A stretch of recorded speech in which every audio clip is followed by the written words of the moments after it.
Hey everybody, what is going on? Hexlax here. Got another Master Duel video for you. So, I talked about this during, I think, the last viewer special. I think this is actually now 2 viewer specials in a row, where I've taken some inspiration from one of the Horus decks featured and decided to run with it. So I did kind of mention being interested in trying a P.U.N.K variant. While doing some research on possible variants, I found a pretty cool one, and I had a lot of fun playing it. I actually can't wait to show you some of these games here.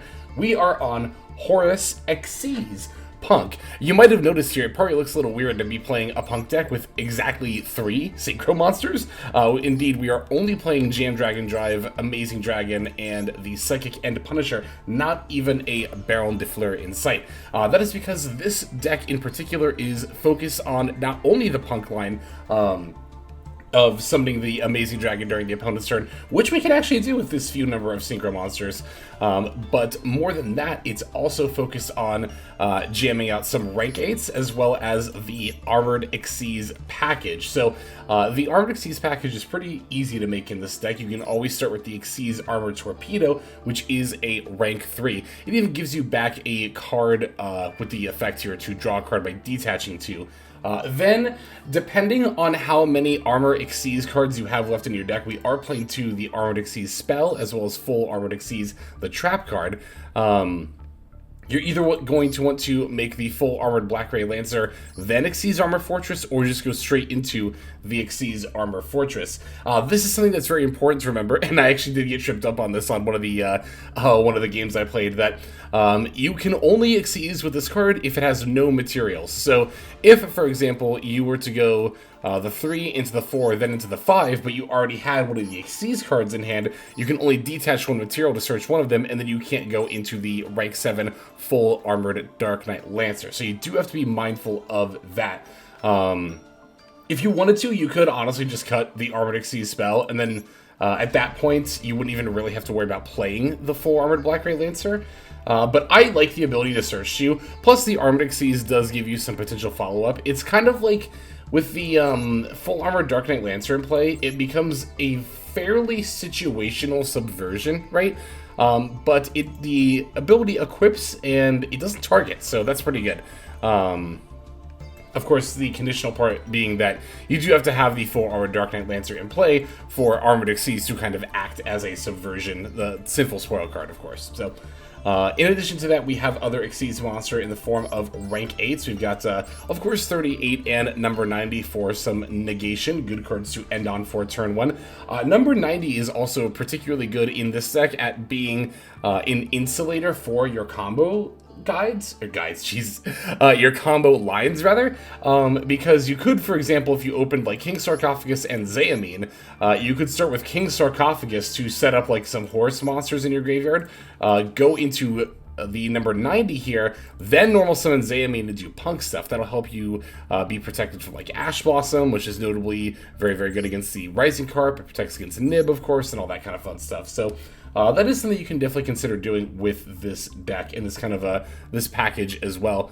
I will say, even though the extra deck looks kind of tight because we do have to play the 4 Armor Xyz cards and the rank 8s, it's actually some room for flexibility here. Like, I rounded out with IP and a couple of SPs, but you could definitely play more Synchros, you could play more Xyzs, you could play 1 SP and IP and throw in, like, you can make Baron in this deck. It's not very often, but you could. Actually, can you even make it? Because we don't play a level 7, do we? I don't even know if you can. Wow. Maybe not. Hold on. Never mind then. But there are other extra deck options aside from like the second SP, right? But that said, you know, with the Horus package, I like the option to go into IP and SP because you just have so many materials on the board. We didn't quite have a game like this, but there is also, of course, the option just to win with Horus Beatdown as well, just summoning 4 dudes thanks to the King's Sarcophagus there. All in all, it looks like kind of a weird, like, sort of mishmash of engines, and it doesn't seem, maybe if you just look at the list, it might not play super well together, but it is actually a surprisingly coherent deck, and the lines really aren't any different from a regular P.U.N.K deck. So if you're already used to playing P.U.N.K like I am, this kind of a build isn't really anything new at all. You typically are just going to do the P.U.N.K line of setting up the Amazing Dragon into your opponent's turn, And then sometimes, you know, you might have the extra bodies to make a rank 8.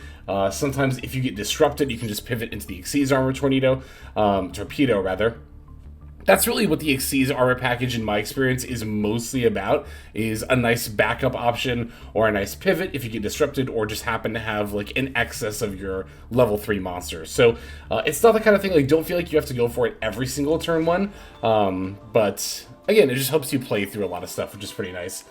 We are at 44 for the main deck. We do have quite a few cards we don't want to open. We are playing all 4 Horus monsters here. You don't have to, honestly. You could get away with just playing, like, Imseti and Hoppy. In that case, I'd probably go down to 2 King Sark instead of playing 3. But, honestly, the more I play with this package, the more I really like having access to just, like, all of the bodies possible. It's nice. It's very good. Oh yeah, we do also play Zombie Vamp. It's not something that actually comes up a lot, unlike other decks that are making rank 8s right now, right? That are using the Horus package, because there isn't a whole lot we necessarily want to mill from, like, the P.U.N.K side. But the Zombie Vamp can, if nothing else, potentially grab, like, let's say you opened, like, King Sark and no other plays. You could, in theory, Zombie Vamp and try to dig for, like, a Zayamine out of your top 4 and try to make plays that way, right? So that's mainly what Zombie Vamp is for. But again, don't feel like you have to go into this. It's not like we're trying to mill every single time, so... But yeah, like I said, we're playing 44 cards because we have quite a few cards we don't want to open. The Horus one-ofs, the Xyz armor cards, Deer Note. Ghost Ogre isn't terrible to open, but it is searchable, so that's why we only play 1 copy, and why we might not necessarily want to open it. Same for stuff like the Dangerous Gabu as well. Oh, the P.U.N.K Field Spell, that's the other one we don't want to open. So that's why we're at 44 cards here, playing a little bit above 40 for that purpose there. I think I would play over 40 pretty much every time for a deck like this. I could see cutting down to 42 and cutting, like, Dumatef, Kibesnif, King Sark, and then maybe putting in, like, a 3rd Veiler, or just finding room for another, like, Disruption card or use some triple tax or something. But, oh no, I was pretty satisfied with this build. Had a lot of fun playing it in Master. I just got done with the play session, like, right just a few minutes ago. So these replays we're going to be watching, I literally just played them. So eager to dive into those and start talking about how cool this deck is, because I really, really like it. But let's break down the deck list here, card by card, and then we'll look at those replays. We are on 2 Effect Veiler, 3 Maxi, 1 Ghost Ogre and Snow Rabbit, 3 Ash Blossom and Joy Spring, 1 Yukio P.U.N.K Sharakusai, 1 Gagaku P.U.N.K Wagon, 1 Jorubi P.U.N.K Madam Spider. We got 3 No P.U.N.K Zayamine, 1 No P.U.N.K Deer Note, 3 No P.U.N.K Foxy Tune, 3 No P.U.N.K Ogre Dance, 3 Imseti Glory of Horus, 1 Dumatef Blessing of Horus, 1 Hoppy Guidance of Horus, 1 Kibesnif Protection of Horus, 1 Nibiru the Primal Being, 1 Armored Xyz, 1 P.U.N.K Jam Extreme Session, 3 King Sarcophagus, 2 Emergency Teleport, 2 Called by the Grave, 1 Cross-Out Designator, 3 Infinite Permanents, 1 Jewelry P.U.N.K Dangerous Gabu, and then 1 Full Armored Xyz. That's going to be our main deck for the extra. We are on 1 Yukio P.U.N.K Rising Carp, 1 P.U.N.K Jam Dragon Drive, 1 Yukio P.U.N.K Amazing Dragon, 1 Psychic End Punisher, 1 Xyz Armor Torpedo, 1 Full Armored Black Ray Lancer, 1 Xyz Armor Fortress, 1 Full Armored Dark Knight Lancer, 1 number 38 Hope Harbinger Titanic Galaxy, 1 number 90 Galaxy Eyes Photon Lord, 1 The Zombie Vampire, 1 Divine Arsenal Ah, Zeus Sky Thunder, 1 IP Masquerada, and then 2 SP Little Knight. There's our list. Let's see those duels. So our first game is going to be against Stun, but we're not going to really see, honestly, anything from them at all. This is more us showing off a going first combo line and then just kind of concede in the face of it, which, when the opponent's on Stun, is fairly satisfying. So, anyway, we opened pretty well here, honestly. Gonna lead with the Imseti pitching the Armored Xyz. I like to lead Imseti to bait the Ash Blossom, which I think we will see another game here. We do end up with the King Sark, though, so I'm going to use that, bring back Imseti, then pitch this Nib I drew to send the Kibesnif. Kibesnif mostly because it has the weakest on-board effect, so I just use that as a material, whatever. And I talked about this in the deck profile, but yeah, here is an example of us getting to make the number 90 Galaxy Eyes Photon Lord before we go into our P.U.N.K plays. Granted, we do have 2 called by here, but I am going to have to discard one of them for the, the Foxy Tune. But also, you know, if they have Nib, obviously called by isn't going to do too much against that. So from here, it's pretty typical P.U.N.K stuff. just going for the Rising Carp for the Wagon and Deer Note. Field spell into the level 8 Punk Synchro here. Definitely make sure you get that field spell down first. That way when you activate the Jam Dragon Drive F, you will end up drawing a card off of it. Gonna bring back the Sharkusei, which is what allows us to synchro into Amazing Dragon during the opponent's turn. And for those who are not aware, Amazing Dragon can bounce cards equal to the number of level 3 Psychic monsters with different names in the yard. So here, I've actually searched the Madam Spider. Sometimes you will search the Ghost Ogre, but here I can extend, grab the Madam Spider, I actually drew Ghost Ogre anyway. By searching the Dangerous Goblin, we also got to draw a card. And as you can see, the opponent's going to concede right here. So, again, not really much of a game as far as like interaction goes, although again, opponent being on Sun, you could question how much that was going to happen either way. But I just, again, wanted to show off what a pretty typical turn 1 combo line looks like for this deck. As you can see, it's really not much different at all from what Punk is usually up to, but the rank 8s, the Horus package, definitely gives you some nice insulation for your combo line. Gonna show off another turn 1 game, but this time I'm gonna show us playing through a Nibiru. Let's see that. So I normally don't like to show games that are only 1 turn, and I'll actually show 5 games this video for that reason, that I'm throwing this one in. But I did want to share this one, because I thought it was a very, very cool example, even though the opponent's going to concede into our combo at some point. It shows you how to play through a Nib with this kind of deck. Now here, by leading the Kingsark, I could have actually led with the Photon Lord again, but I went with the E-Telly this time and led with the Punk plays. Honestly, this was one of my earlier games to the deck. I wasn't even really considering making Photon Lord before Punk plays until after this game. Now, as you can see, after the Rising Carp, we summon the Wagon and the Deer Note, and then here is the Nibiru. So, can be a turn ender for a lot of decks, but actually with this particular build, we are pretty much fine here. I'm going to use the Wagon to grab the Extreme Session here. Activating the Extreme Session before using the Foxy Tune F. I'll pitch itself in the Dumatef for the Madam Spider. Gonna pay 6 to add the Gabu, and then I get to draw off the Extreme Session. Now from here, we get to overlay our 2 level 3s into the Xyz Armor Torpedo. This is important to note, and it was something I was talking about earlier in the deck profile. Note that we opened full armor Xyz, so I'm overlaying straight into Xyz Armor Fortress. I did not make the full armored Black Ray Lancer first, because again, Xyz Armor Fortress can only be used as a material if it has no materials itself. And if I had gone into the 4 then the 5, I can only search 1 armored Xyz card, therefore it would still have material left over, and I wouldn't be able to make the rank 7. So again, you do have to note that when you are doing your combo line. So, like I said, we opened one of our search targets, so we go straight from the 3 into the 5. But from here, I will use the 5's F to search the spell card, the Armored Xyz. Now I get to activate that Kingsark that I grabbed earlier. And then, oh no, I didn't grab it earlier, I opened it. The Imseti is still in deck, but there we go. Opponent's going to concede here already. But look at my hand here. I could have pitched the... There's a couple other ways I could have done it, right? I think I definitely would have pitched the Armored Xyz. Oh, but I hadn't brought back Dumatef yet. That was the one that was in the yard. I knew one was in there. So, yeah, I mean, yeah, that's actually pretty easy. We pitch Dumatef, or we pitch Armored Xyz to send probably just Kabesnif, and then summon back Dumatef and Kabesnif.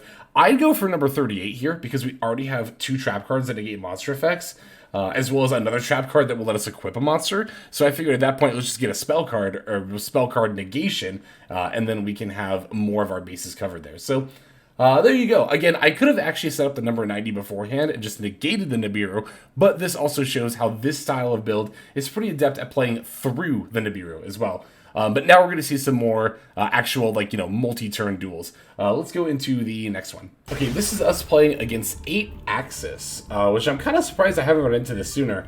8-Axis has been a deck for, I think, pretty much the entirety of Master Duel being around, but would you believe it if I told you there were some new level 8 monsters that are pretty good in the game right now? We do get to take the first turn again here. I'm going to lead with the Imseti, pitching the Dumatef, and they do end up having an Ash Blossom, but I am actually okay with this. One of the things that I think is really nice about playing the Horus package with the Punks is that it acts as pretty good Ash bait. Ash Blossom is a hand trap that is pretty detrimental to the Punk strategy, especially when used against the Rising Carp. Indeed, Ash Blossom against Rising Carp is often just a turn end for the Punk deck. or would have been before this iteration here, which, as we've seen, has plenty of options of not only baiting the Ashe, but also even playing through, well, we played through a Nib in the last replay, but you know what I mean. So you might be wondering, what about Gold Pride Punk? I haven't played Gold Pride Punk yet this season. I think it's been a little while since I've played it.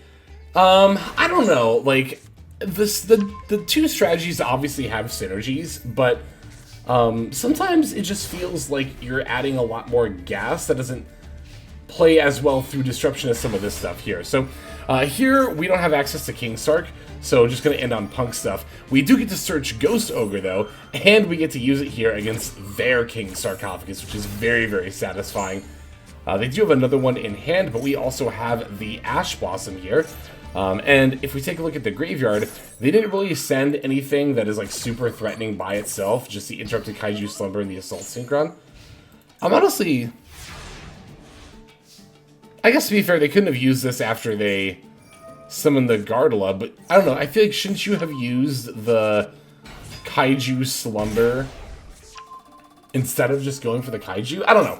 I actually don't play, I don't even know if I own, I actually know that I don't own Kaiju Slumbers, so don't have any experience with the card myself, but anyway. Gonna just make a Pep here. I don't think I even needed to make Pep. I think the materials I had on board already was already enough damage for lethal, but there you go. Just showing off. I think that was a pretty average Punk game played out overall, right? Not only did we see the turn 1 combo line setting up the Punk board, but although we didn't summon the Amazing Dragon, we did show off going for the Crackback with the Psychic and Punisher. Very, very important tool. That's why even in a minimalist Synchro Punk build like this one, I do still think it is important to have good old Pep in there. We do still have a couple more games to watch. Let's see the next one. All right, would it be a deck profile without a game against Snake Eye? This one is on the Kashtiras. It's also playing the Synchros as well. We're going first yet again here. But as you can see, we don't actually open any plays. It is, I feel like it is actually a little rare to break with this deck. But I mean, we're also playing 44 cards, so... Excuse me. I will say also that hands like this can happen with any deck. We just open a bunch of hand traps and then like an extender that doesn't do much by itself. Here I'm going to Maxi in response to the Diabell. I do actually want... I don't know. I did it because I wanted the draws and also because I had other disrupts, but maybe I should have caught them at a time when they were actually chaining. Like I actually chained Maxi to a summon if I did value draws more than anything else. I think if I really value draws more than anything else, I probably wouldn't have impermed the Snake Eye Ash there. But at the same time, it felt kind of bad to let them play here, and I feel like I had a lot of top decks. We do end up getting one of them, Foxy Tune. We could have gotten Xayamine, Foxy Tune, Ogre Dance, E-Telly. That's 11 cards right there, and that's just the Punk engine. Wow, I didn't remember them conceding that quickly. We could have gotten King Sark, we could have gotten Seti, there's another 6, so 17 cards we could have top decked into plays. Yeah, I feel like that. I feel like hedging and not guaranteeing draws with Maxi there was a risk that paid off. But, I mean, it easily could not have as well. But also, again, as we just discussed, I think literally half the deck was live plays. I didn't remember them conceding that quickly. It's like, wow. Doesn't even want to face a Punk board. Although, to be fair, I don't even know if I could have lethaled them. What was a life point situation? I was at 66. They just Snake Eye Ash and nothing else on board? Maybe. I don't know. I'd already used my... Wait, had I used my normal summon? No, I didn't use my normal summon. Oh. Okay, yeah, if I hadn't used my normal summon, I think I probably could have gotten it then pretty easily. So there's that one. We have one more game to see before the end here. Let's finish off there. And our final opponent is going to be on a 60-card Horus Adventure Phantom Knight build. I love how much everyone is cooking with this engine in Master Duel. From what it sounds like, it wasn't like as widely it didn't take off as much in paper play, from what I can tell. From what I've heard people say, and from what I can kind of see in some tournament results, both from TCG and OCG. I mean, certainly people have used it. It's not like the Horus engine is like, you know, a dud in paper play. But I do think that is something that's really cool about Master Duel, is that because the cards overall are just so much more accessible, like, you know, I've seen people call Master Duel, like, pay to win, but it's, like, so far from the truth. Even among, like, digital card games and gachas, of all the ones I've played, and I've played quite a few, this is by far, like, the most generous. Like, it's kind of no contest, actually, how much more generous Master Duel is than any other digital card game or gacha I've ever played. But, Veiler on the Terratop here was a little bit of a risk. I decided to take it because I had the Gabu in hand. Maybe I shouldn't have, though. The hand rep here is just totally inconsequential. I was just afraid they were going to draw 2. But also, to be fair, the fact that they didn't draw 2 should have been troubling as well. And as we can see here, they did end up having both Torn Scales and the Silent Boots. I actually don't know why I shotgunned Gabu as early as I did here. I really should have just waited for the Link 3. Should I have, though? If the Torn Scale gets to send... Well, what did they do? They discarded an Ash Blossom, right? They probably would have sent one of the trap cards, like, as in Fogblade or Wing. And they can still... Does this send for cost or as part of the effect? Ah, it does send as part of the cost. I definitely should have negated the Link 3 then. I should have remembered that. I've played this deck enough to... I should have known that. Yeah, I definitely used the negate at the wrong point here. Definitely should have negated the Link 3. But you know what? That's okay. We learn. You know, it's like I said, see, this is the thing, right? I tend to be a little bit more, I'm gonna use the word upset here. I'm not actually upset. Like, I don't really, you know, I'll learn from this and move on, but like, when I make a misplay, particularly one that I feel like I should have known not to make, that's when I get, I guess, again, I'm going to use the word upset, even though I don't really actually feel upset. That's what upsets me the most. Like, I had someone in chat in a relatively recent stream ask, like, you know, how can you always be so chill even when, like, your opponent opens... Because I think we had a game where our opponent opened, like, Veiler, Ash, Imperm, and...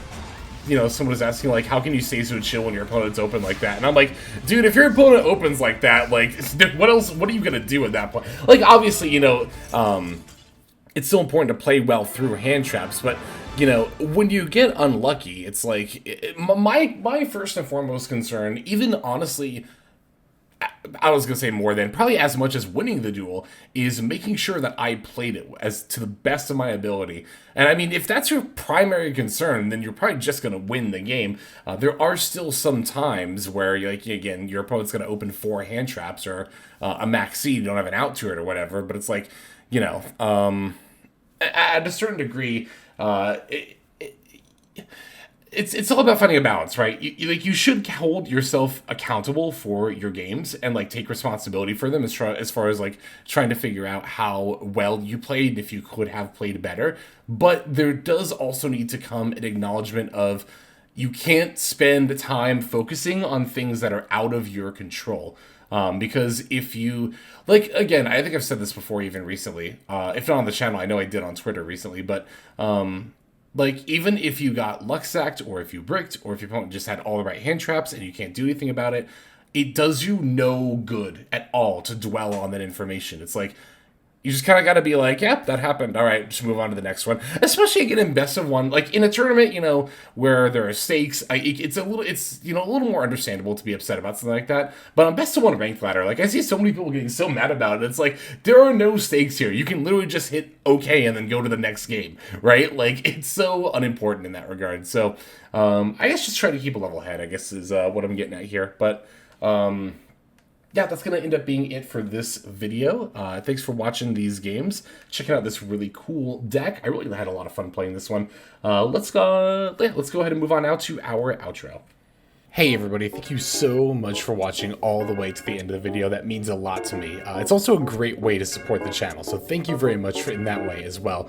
If you're interested in supporting the channel in other ways, like the very special patrons that I am thanking here, you can do so by checking out some of the links in the description. One of those goes to the Patreon, where you can join these fine folk and support the channel that way. I do post daily content over on Patreon, so you do get something for supporting there. And if you're interested, I also have a coaching tier option as well. Details again will be on Patreon in the link below. Also in the description linked below is my Twitch page where I stream a few times a week. You can go ahead and check that out, follow or subscribe over there if you ever want to catch me live. You'll also find my second YouTube channel if you feel like subscribing over there to watch some of the Twitch VODs as well as some additional non-Yu-Gi-Oh related content that I make over there. Again, any of those links you want to check out is all a great way of supporting. But again, even if you don't do that, just watching was also a fantastic way to support. And once again, I have to thank you so very much. But in any case, this is Hexlex. I'm going to be signing out, and I'm hoping you have a fantastic day.